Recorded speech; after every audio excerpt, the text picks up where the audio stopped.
Hey YouTube, welcome back to my channel. Today we're going to be doing some experimenting with this pigment I got from Amazon called We Alike. So stay tuned if you want to see how we use it.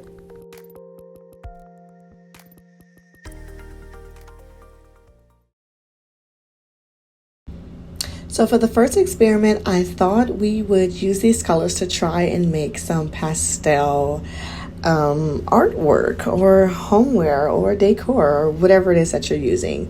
So I'm starting off, when I first started experimenting with these colors, I noticed, or just pigment in general, you want to add your pigment to your water first instead of adding it all to the base for this particular technique. So because I wanted to make pastel colors, all I added was one drop. You guys can see how potent this dye is. One drop, literally, or I keep saying dye, but it's pigment. One drop of this pigment is enough.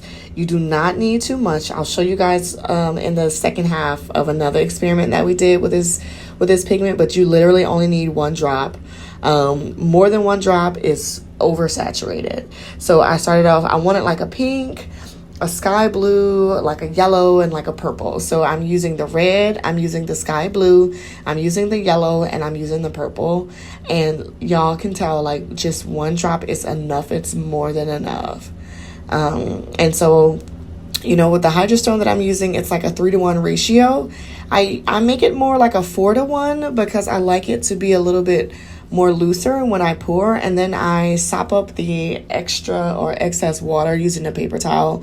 Like once the mold starts to set, then I use a paper towel to kind of soak up the excess water that rises to the top, or I'll just pour it off. And right now I'm literally just mixing up the water and the pigment so it can be dispersed throughout the water evenly. And you can see, y'all, that one drop, and it's almost like I'm ready to like dye eggs. Like that's how potent this water-based dye is. So now I'm going to start adding my Hydrostone to my cups of pigment and water. And like I said, I like to make my pours just a little bit looser. So right now I'm pretty much just eyeballing it. You can definitely measure this stuff out. Like, go by all means, knock yourself out. But over time, I've just learned how to mix it to the consistency that I like. And since I'm just doing this on my own, there's no need for me to follow any type of rhythm or rhyme or anyone else's thing. So I just kind of do my own thing, and I know what I need to add a little more. I know what I need to add a little bit more water. I've been doing this for several years now, so I can kind of like gauge. Right now, I can already see like I'm gauging like I needed more Hydrostone. So, but I wanted to kind of mix it to show you guys. You see the pastel colors are emerging. I know when you saw that dye, you was like, how's that going to be pastel? But I knew once I added the Hydrostone to it, the pastel color would come through. And it literally just came through. And so here I am just mixing it up. I can tell already from mixing it, like I knew that the red and the blue was a little loose and I was going to need more Hydrostone, but I still just kind of wanted to go through and mix all of the cups. And I'm using some dollar store forks that I got from Dollar Tree. And you can definitely like recycle and reuse these, but they're disposable, so I'm disposing of them. And the yellow is the perfect consistency. There was enough Hydrostone added to that. I could already tell from looking at the purple, like I would need more Hydrostone. Like this one is the loosest of all. And while I do want it some sort of dexterity to it, like that's too loose. Like you want it to be like a nice thick pancake batter. And I love thick pancakes, so I know exactly how the batter is supposed to be. And so here I am, just adding a heaping teaspoon of Hydrostone to those mixes. Like I said, the yellow was fine, so it didn't need any extra. And so I put the molds that I wanted to experiment with on is not a word. So I just moved them over here, guys. And so here I am. I added a little more Hydrostone to the red, so I'm mixing that one up. And here's the blue. Y'all see this pretty pastel blue color? Like I'm really feeling this sky blue pastel blue color. It came out really, really nice. And so I just kind of wanted to get those going. Hydrostone takes about 30 to 45 minutes to fully set, and then you want to dry it for about a day or so.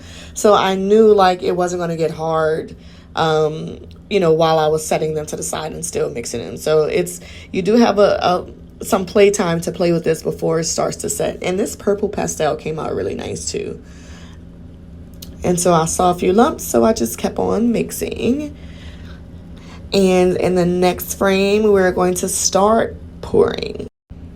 So I started with a pink just because I started with a pink. I had no like pattern that I wanted to use, but I know that I wanted, okay, I wanted to point out to y'all see how the molds are kind of stained? That's because when I was doing some experimenting with these first colors, I was using way too much dye and it stained my molds. And this is even after like I clean out the molds with like water and soap. So you definitely want to be careful when using certain pigments because they can stain your molds, and not all the time like will it transfer into your other works, you know, but like say if I was doing something with just white Hydrostone, that might transfer to the dish. So that's just something to be mindful of. But here I am just doing like a little, you know, spring pastel.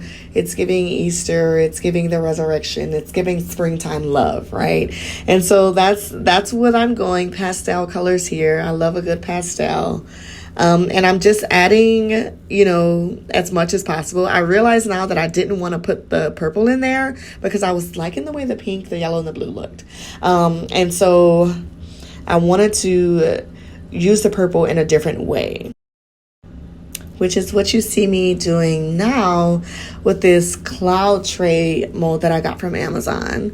And so I was just kind of experimenting. I was like, okay, well, let's see what we can do. So I added the purple on the rim, and then you're going to see me come in and add the rest of the pink and the blue and the yellow just to kind of make, you know, another pastel tray.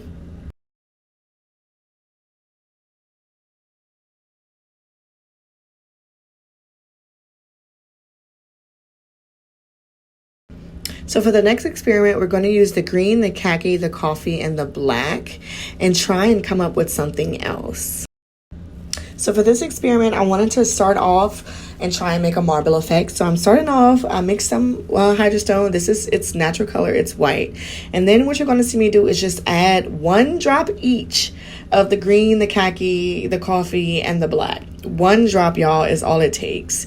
And you will see with just 1 drop of this wheel-like pigment. I accidentally had 2 drops of that one, but like all you need is 1, y'all, okay? Trust me when I say this, you only need 1 drop, right? And so that's the tray that I'm going to use. Doesn't it kind of look like weird looking lips?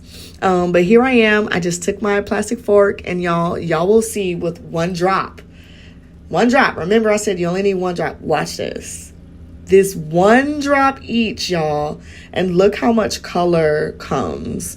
So you definitely want to be very frugal with your drops when you're using this because a little goes a long way, and it does take some trial and error. So as you can see, like the colors are really popping, and sometimes the colors are more popping on here than they turn out once it dries. So it definitely takes a lot of experimenting and just kind of figuring out what works best. But here I am just getting all the Hydrostone out. I'm giving it a little shake so it can even up. So I have a lanyap, which means like something a little extra. I'll pour for you guys using those same colors that we use as pastels in the beginning. I wanted to show y'all just how potent those drops are. So here I have a red, a yellow, and a blue, and the purple, which is super potent. You're going to see once I dip my fork in, look how potent these colors are, these pigments are. So 1 drop, y'all. I don't know how much to stretch. Look at that fork. So here is just a little lanyap pour. And at the end of this video, you'll see all the pours that we did today. And stay tuned, guys, for part 2, where we are going to demold all of our pieces. So thanks, guys, for tuning in, and I hope to see you guys soon. The next video will be coming out sometime later this week. Okay, bye.